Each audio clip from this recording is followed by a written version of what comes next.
Hello friends. आज की video बहुत ही शानदार होने वाली है क्योंकि आज की वीडियो में हम लोग दो रूल्स को स्टडी करने की कोशिश करेंगे। दो रूल आपको समझाने की कोशिश करूंगा मैं।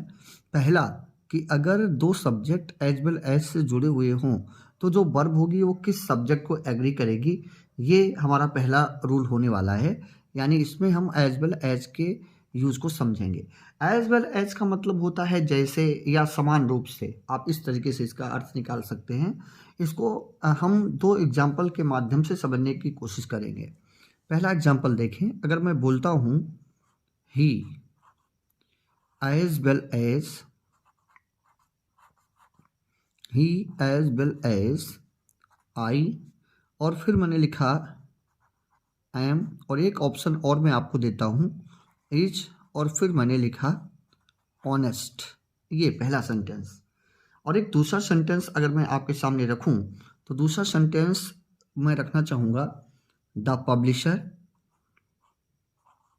द पब्लिशर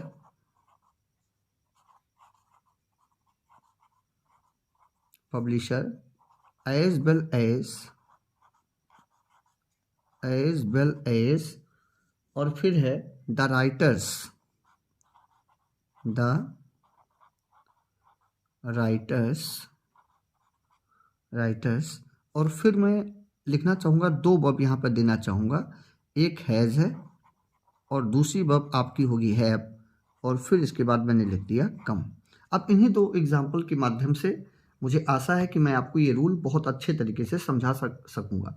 चलिए, सबसे पहली चीज़ तो ये है कि इसमें सब्जेक्ट अगर हम मार्क करेंगे तो सब्जेक्ट अपने दो हैं। एक सब्जेक्ट है अपना ही और दूसरा जो सब्जेक्ट है वो है अपना आई। दूसरे सेंटेंस में अगर हम देखें तो पहला सब्जेक्ट है अपना पब्लिशर और दूसरा सब्जेक्ट है द राइटर्स। अब वर्ब की अगर हम बात करें तो वर्ब तो हमें एक ही लगानी होगी। हम या तो एम लगाएंगे या फिर इज लगाएंगे, और दूसरे सेंटेंस में या तो हम हैज लगाएंगे या फिर हम हैव लगाएंगे। अब सवाल ये होता है कि अगर एज वेल एज आया है तो आप किस तरीके की वर्ब का यूज़ करेंगे और वो वर्ब किस सब्जेक्ट को एग्री करेगी। सिंपल सा इसका आंसर है, जब ये एज वेल एज सब दो सब्जेक्ट को जोड़े तो हमेशा आपको फर्स्ट सब्जेक्ट को इम्पोर्टेंस देना है। यहाँ पे फर्स्ट सब्जेक्ट आपका है ही, तो इसके हिसाब से जब आप वर्ब को चूज करोगे तो एम का कोई सीन नहीं बनेगा। यहाँ पे इज जो होगा ये आपका सही ऑप्शन हो जाएगा। यानी सेंटेंस आपका पूरा बनेगा, he as well as I is honest. हाँ, अब यहाँ पे एक दिक्कत होती है कि आपको ये लगेगा कि ये बैठ नहीं रहा है, तो बैठना भी कभी कभी मामला गड़बड़ा देता है। तो आपको ये देखना है कि एज वेल एज से जब दो सब्जेक्ट जुड़े हैं तो फर्स्ट सब्जेक्ट आपका बहुत इंपॉर्टेंट होता है और वर्ब उसी को एग्री करती है। चलिए दूसरे सेंटेंस को देखें। मुझे लगता है कि अगर आपने रूल को ध्यान से सुना होगा तो यहाँ पर इजीली इसको आप सॉल्व कर सकते हैं। पब्लिशर और राइटर्स, राइटर्स आपका प्लूरल है और पब्लिशर आपका सिंगुलर है, और मैंने बताया कि आपको देखना किसे है, फर्स्ट सब्जेक्ट को देखना है, और फर्स्ट सब्जेक्ट आपका पब्लिशर है। इस हिसाब से हैज़ आपकी सिंगुलर वर्ब है और हैव आपकी प्लूरल वर्ब है, तो हैव यहाँ पे लगेगी नहीं। जो वर्ब एग्री करेगी वो आपकी हैज़ होगी। यानी ये हो जाएगा the publisher as well as the writers has come. आशा है आप इस नियम को समझ चुके होंगे। यानी एज वेल एज से जब दो सब्जेक्ट जुड़े हों तो वर्ब हमेशा पहले सब्जेक्ट के हिसाब से काम करती है, पहले सब्जेक्ट को एग्री करती है, दूसरे सब्जेक्ट पर आपको फोकस नहीं करना है। तो ये हमारा आज का पहला रूल था। जल्दी से एक दूसरे रूल को डिस्कस कर लेते हैं। हमारा दूसरा रूल क्या है, ये बहुत इंपॉर्टेंट है एक्चुअली। जहाँ पे हमको ये लगता है कि हमें रूल्स आ गए, वहीं पे कुछ ऐसी कमी रह जाती है जो हमारे कंपटीशन में जिनको हम गलत कर देते हैं। अब ये सीधा सा रूल है कि अगर हम किसी कंट्री का नाम लें, किसी कंट्री नेम की हम बात कर लेते हैं, किसी भी देश का नाम अगर हम लें तो देश के नामों के साथ जो वर्ब यूज होती है वो आपकी यूज होती है सिंगुलर। जैसे अगर मैं लिखूं इंडिया, अगर मैं लिखूं इंडिया इंडिया और फिर मैं लिखूं यहाँ पे हैज़ और एक ऑप्शन आपको दूं हैव, और फिर मैं लिखूं one the match, one the match. ये बहुत इंपॉर्टेंट टूल है बच्चों, बहुत ध्यान देके समझिएगा। तो अगर इस सेंटेंस की बात हम करें तो इस सेंटेंस में इंडिया सिंगुलर है, और मैंने यही चीज़ आपको पहले मेंशन करी थी। तो इंडिया के साथ आपको हैज़ लगाना है, हैव का यूज नहीं करना है। ये आप समझ गए। हाँ, जैसे यूनाइटेड स्टेट्स की बात अगर मैं करूं तो यूनाइटेड स्टेट्स जो है वो देश का नाम है, उसके साथ आपको जो यूज़ करना है वो सिंगुलर ही यूज़ करना है। अब ये नहीं कि स्टेट्स लग गया तो प्लूरल आप मान लोगे।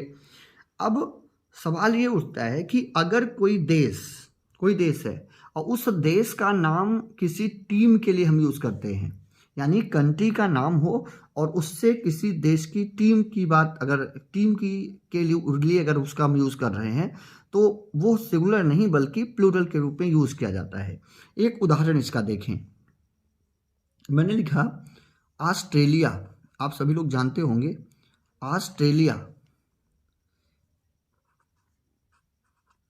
अगर मैं लिखता हूँ ऑस्ट्रेलिया, अब यहाँ पे फिर देखें, एक है आपका हैज़ और फिर आपका है। उसके बाद फिर मैंने लिखा defeated India, defeated India in, उसके बाद फिर सेंटेंस है आपका इन द वर्ल्ड कप। अब देखिए, दिमाग से आपके खेल गया ना, जो पेपर सेट कर रहा है वो आपके ब्रेन से खेल गया, उसने अपना काम कर दिया। अब यहाँ पे वो सोचेगा और आप सोचेंगे कि ऑस्ट्रेलिया क्या है। Australia is the name of a country, एक देश का नाम है ऑस्ट्रेलिया, और देश के नामों को सिंगुलर लिया जाता है। लेकिन मेरे बच्चों यहाँ पर आप देखो, ऑस्ट्रेलिया हराने की बात की जा रही है, और अब यहाँ पर ऑस्ट्रेलिया देश की बात नहीं की जा रही है, ऑस्ट्रेलिया देश की टीम की बात की जा रही है। और जब ऐसा सीन कभी आपको मिले तो आप उसको सिंगुलर नहीं मानेंगे, तब आपको उसके साथ लगाना होगा प्लूरल वर्ब का यूज़ करना होगा। आपको लग रहा होगा कि ये रूल कितना इम्पोर्टेंट है। तो इसको मैं समराइज कर देता हूँ, कंक्लूड करता हूँ कि देशों के नामों को सिंगुलर कंसीडर किया जाता है, लेकिन अगर किसी देश का नाम इस तरीके से प्रयुक्त हो कि उससे उस देश की पार्टिकुलर टीम की बात का पता चले, तो आप उस देश के नाम को प्लूरल कंसीडर करते हुए उसके साथ प्लूरल वर्ब का यूज़ करते हैं। कोशिश मैंने बहुत की है, बहुत छोटे से समय में बिना किसी फालतू बात को करते हुए आपको रूल समझाने की। अगर वीडियो अच्छी लगी हो तो लाइक करिएगा, कमेंट करिएगा, और अगर चैनल पर नए हैं तो प्लीज़ चैनल को सब्सक्राइब जरूर करिएगा। मिलते हैं कुछ और सब्जेक्ट वर्ब नियमों के साथ, और उसके बाद फिर शुरू करूंगा मैं वोकैब की बहुत ही बढ़िया 15 शब्दों की श्रृंखला। तो उस सब के लिए आप साथ बने रहिएगा। मिलते हैं कल एक नए वीडियो के साथ।